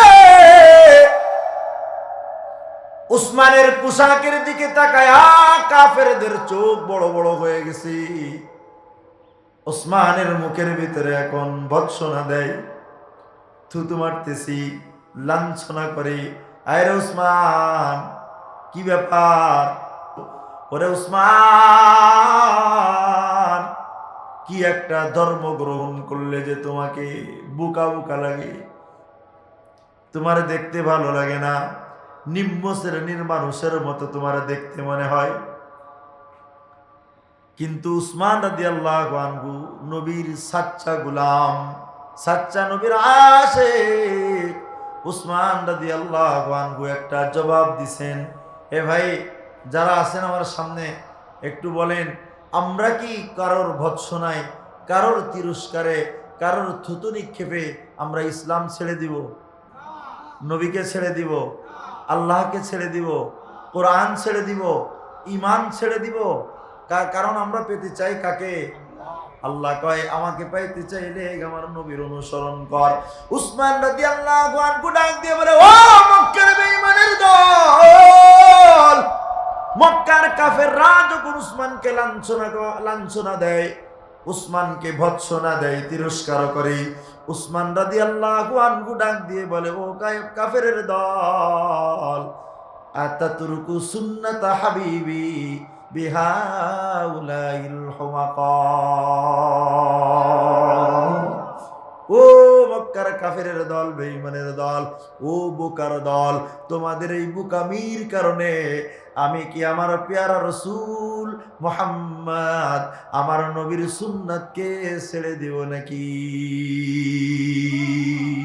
सुन्नत है मेरा पेश नजर कल्ब में अल्लाह, रोजा मेरे आँखों में गए दिल में काबा, रोजा मेरे आँखों में गए दिल में काबा, रग रग में मोहब्बत है रसूल अरबी का, जन्नत की खजान का यही बैसलम है, मुमिन जो फिदा नक्श कफे पागे नबी हो जीर कदम आज भी आलम का खजीना, हो जीर कदम आज भी आलम का खजीना। উসমান রাদিয়াল্লাহু আনহু ঈমান দীপ্ত জবানে জবাব দেয়া দিলেন, ও বুকার দল, দুনিয়ায় মত্ত হলে তোমরা আর আমরা আল্লাহকে পাওয়ার জন্য পয়গম্বরের অনুসরণ করি, নবীর অনুযায়ী আমি আমার সুন্নতি পোশাক সাজাইছি, তোমাদের এই বোকামি তিরস্কার আর ভৎসনার কারণে আমি উসমান আমার পেয়ারা রাসূলের সুন্নাত ছেড়ে দিব না। মক্কার বেঈমানের দল একটা খবর রটায় দিল, কত কুতিলা উসমান, উসমানকে শহীদ করা হয়ে গেছে, উসমান মক্কার ভিতরে শহীদ হয়ে গেছি, মক্কার বেঈমানের দল উসমানকে কতল করে ফেলেছি। কাকে হত্যা করে ফেলছে? বলেন না কারে? উসমানকে হত্যা করে ফেলেছি। সাহাবা একরাম তো জানে না, পয়গম্বর পর্যন্ত মক্কার কাফেরের দল খবরটা রটায় দিছে, ছড়ায় দিছে, পৌঁছায় দিছি। তোমাদের রাষ্ট্রদূত যাকে পাঠানো হয়েছিল উসমান, ওই উসমান আর মক্কার ভিতরে না, উসমানকে হত্যা করা হয়েছে। উসমান রাদিয়াল্লাহু আনহুর হত্যার খবর যখন পয়গম্বরের কাছে আসলো, উসমান রাদিয়াল্লাহু আনহু কারে ভালোবাসে জোরে বলেন? আরে কারে পাইতে চাই জোরে কও? আল্লাহকে পাইতে চাই উসমান, আর পয়গম্বরের পূর্ণ অনুসরণ অনুকরণ উসমান করে। মক্কার বেঈমানের দল যখন খবর রটায় দিল উসমান শহীদ হয়ে গেছি, এবার আপনারা যে হাদিসটা শুনলেন এখন জবাব দেন তো দেখি, উসমান যদি আল্লাহকে ভালোবাসে, নবীর অনুসরণ করে, আল্লাহ উসমানকে ভালোবাসে না বাসে না? জিবরাইল বাসে না বাসে না? আসমানের ফেরেশতারা উসমানকে পছন্দ করে না? জমিনের সব মাখলুক উসমানকে ভালোবাসবে না বাসবে না? জোরে বলেন না। এটা হাদিসের সার অংশ শোনো।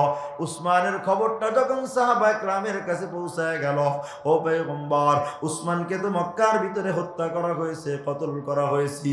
উসমানের খবরটা যখন সাহাবা 1500 সাহাবাদেরকে নিয়ে রাসূল হুদাইবিয়া নামক স্থানের ভিতরে অবস্থানরত সাহাবা একরামের কাছে যখন খবরটা পৌঁছাইল, নবীর কাছে যখন খবরটা পৌঁছাইল, ওই সময় হাদিস শরীফের ভিতরে আসছে, তাফসীরের কিতাবের ভিতরে আসছে, উসমানের খবরটা যখন পয়গম্বরের কাছে এসে পৌঁছাইল, পয়গম্বর তখন একটা বাবলা গাছের নিচে বসা ছিলেন।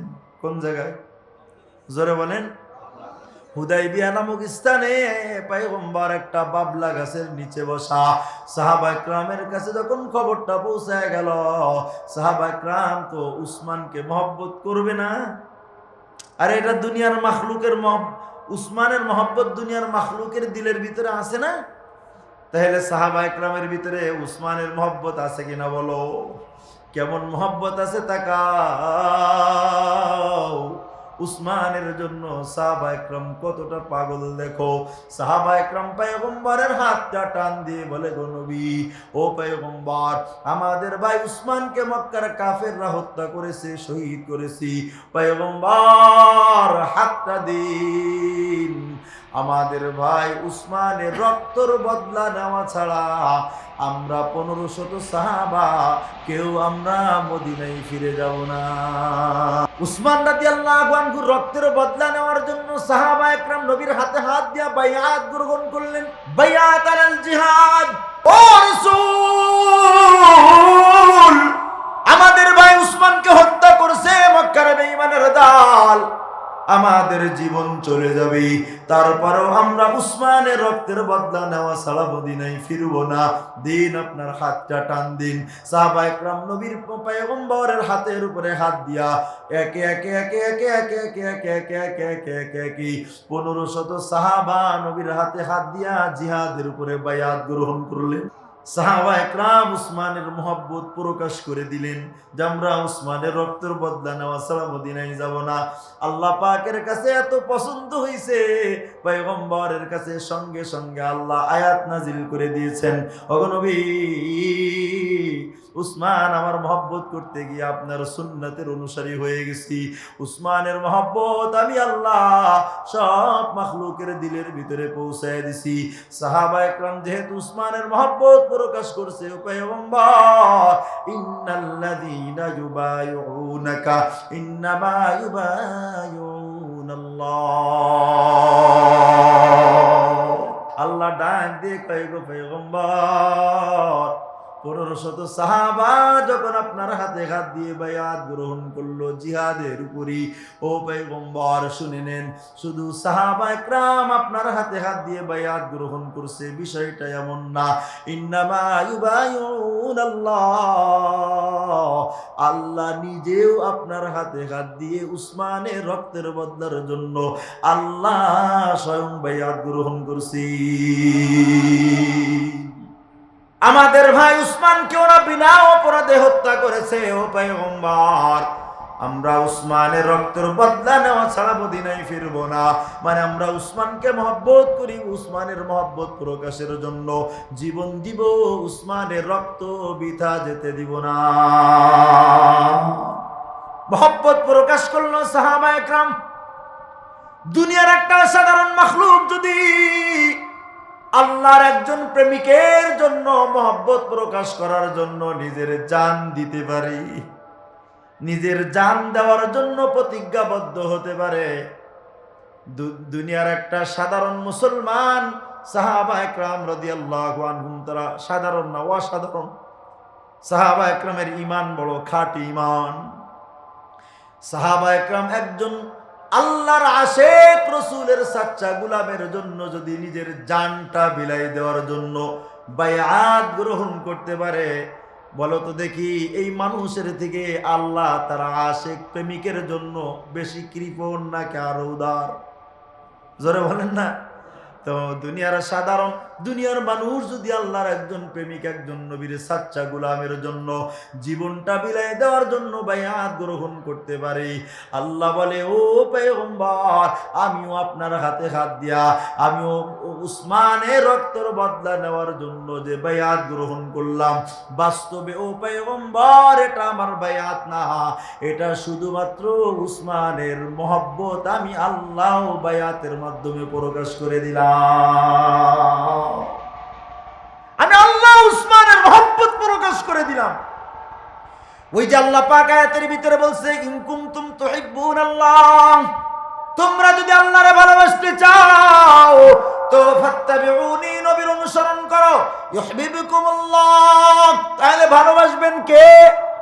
কে ভালোবাসবি? তাকায় দেখো, উসমান নবীর পয়গম্বরের সাচ্চা গোলাম, আল্লাহরে উসমান পাইতে চায়। আল্লাহ কয়, আমি উসমানকে যে ভালোবাসি, সাহাবায়ে কেরাম বায়াত গ্রহণ করে উসমানের মহব্বত যেমন জহির করছে, প্রকাশ করছি, আমিও আল্লাহ উসমানের রক্তের বদলা নেওয়ার জন্য যে বায়াত গ্রহণ করলাম, ওগো পয়গম্বর, এটার অর্থ হইল আমি যে উসমানকে ভালোবাসি, কিয়ামত পর্যন্ত আনেওয়ালা সমস্ত উম্মত যেন এটা বুঝতে পারে যে আমি উসমানকে ভালোবাসি, এজন্য আমি আল্লাহ বায়াত গ্রহণ করে নিলাম। কে আশিক শুদ জামালে জাতেরা, उसको सैयद जुमला मौजूदा तेरा, उसको सैयद जुमला मौजूदा तेरा, मुल्क दुनिया तन परस्ता रहलल, मैं गुलाम इश्क मुल्क लाजवाल, मैं गुलाम इश्क मुल्क लाजवाल।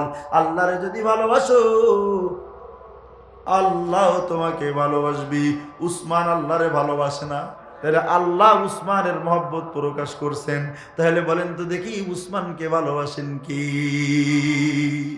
পাকিস্তানের মুফতি শফি রহমতুল্লাহ আলাইহি, শফি রহমতুল্লাহ আলাইহি বলে, আমি হজ করতে মক্কাতুল মুকাররমায় চলে গেছি, হজের কার্যক্রম সব শেষ করছি। হজের কার্যক্রম শেষ করে আমি পয়গম্বরের মদিনা মুনাওয়ারায় চলে গেছি। পয়গম্বরের মদিনায় যখন গেছি, মদিনায় যাওয়ার পরে আমার দিলের ভিতরে একটা ভয় ঢুকলো। আমি যদি আমার রাসূলের কবরের পাশে দাঁড়ায় নবীকে সালাম দেই, আর নবী যদি আমার ডাক দিয়ে বলে, রে শফি,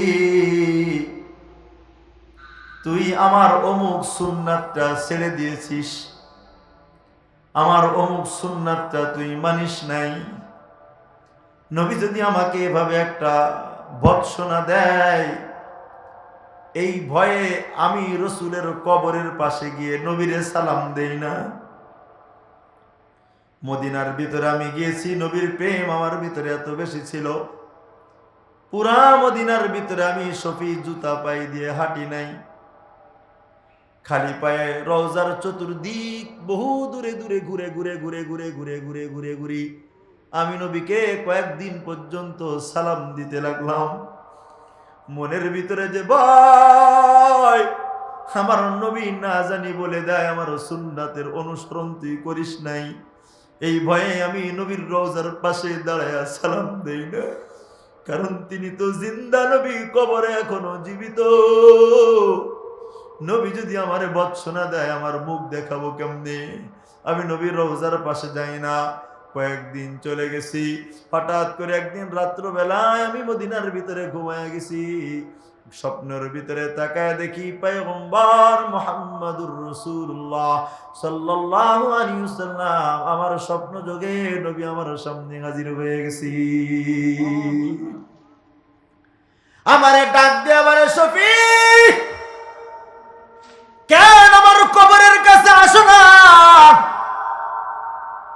কেন তুমি আমার কবরের পাশে দাঁড়াও না? আমার কি মন চাই না আমার পাশে দাঁড়ায় তুই আমারে সালাম দিবি? শফি রহমতুল্লাহ আলাইহি ডাক দিয়ে বলে, রাসূল, মনে তো চাই আমি আপনার কাছাকাছি থাকবো, আপনার রওজার পাশে দাঁড়াবো, কিন্তু আমার দিলের ভিতরে যে একটা ভয় ঢুকছে, না জানি আপনি আমারে খুঁটা দিয়া দেন যে আমার সুন্নাত তুই না মেনে আমার কবরের সামনে কেমনে দাঁড়াইলি। এই ভয়ে রাসূল আমি আপনার পাশে দাঁড়াই না, আপনার কবরের কাছে আমি যাই না। শফি রহমতুল্লাহ আলাইহি যখন নবীকে জবাব দিছে, পয়গম্বর আরবি সাল্লাল্লাহু আলাইহি ওয়াসাল্লাম শফি রহমতুল্লাহ আলাইহি ডাক দিয়ে বলে, রে শফি, আমার জানা মোতাবেক তুমি যতবার সুন্নাতের উপরে আমল করো, প্রতিটা আমলের খবর আমার কাছে রহমতের ফেরেশতারা পৌঁছায় দেয়। দুনিয়ার সমস্ত উম্মতের আমলের খবর আমি নবীর রওজার কাছে আসে। ও শফি, তোর আমলের খবরও আমি নবীর কাছে আছে। আমার জানা মোতাবেক তুই আমার কোন সুন্নাত নিজ ইচ্ছায় কখনো ছেড়ে দাও নাই। তবে শুনে রাখো শফি, যত আমার সুন্নাতের উপরে যত আমলকারী আমার উম্মতরা আছে, আমার সাচ্চা অনুসরণকারী আমার উম্মত, আমার সুন্নাতের গোলাম, আমার উম্মত পৃথিবীর যত দূরেই থাকুক না কেন, আমার উম্মতের সাথে যদি সুন্নাতের সম্পর্ক থাকে, শরীরের দিক দিয়ে আমার উম্মত দূরে থাকলেও অন্তরের দিক দিয়ে আমার উম্মত আমি নবীর রওজার বড় কাছাকাছি থাকি। এই শফি, তুমি আমার সুন্নাতের গোলাম, তুমি আমার কবরের দূরে যত দূরেই থাকো না কেন শফি রে, অন্তরের দিক দিয়ে তুই সব সময় আমি নবীর রওজার পাশেই ঘুরি। মুমিন জফেদা নকশে কাফে पाए नबी हो ज़ीरे कदम आज भी आलम का खजीना हो ज़ीरे कदम आज भी आलम का खजीना गर सुन्नत नबवी की करे पैरवी उम्मत तूफा से निकल जाएगा फिर इसका सफीना रग रग में मोहब्बत है रसूल अरबी का जन्नत की खजागिन का यही बही सलम गई जन्नत की खजागिन का यही बही सलम गई নবীর মহব্বত বেলালকে মদিনার বাইরে পৌঁছায়া দেয় কিন্তু নবীর ওই মহব্বত আবার কবরে নবীর কবরে বেলালের লাশ পৌঁছায়া দেয় এজন্য মনিরামপুরের আব্বা তোমার দুইটা পায়ের ভিতরে হাত দেয়া বুঝায় দেয় তুমি আওয়ামী লীগ হও আমার কোনো বাধা নিষেধ নাই তুমি বিএনপিও করতে পারো জাতীয় পার্টিও করতে পারো জমিয়াত খিলাফতে আন্দোলন আর চরমনার দল করতে পারো জামাত ইসলামও করতে পারো তুমি যেই হও না কেন পয়গম্বরের সুন্নাতের গোলাম হয়ে যাও নবীর সুন্নাতের অনুকরণ করো নবীর সুন্নাতের গোলাম হয়ে যাও আল্লাহর কসম দিয়ে বলি পয়গম্বরের যদি সচ্চা গোলাম হতে পারো তাহলে সব যা কিছুই করো না কেন মহব্বত প্রকাশ করে দিবেন কে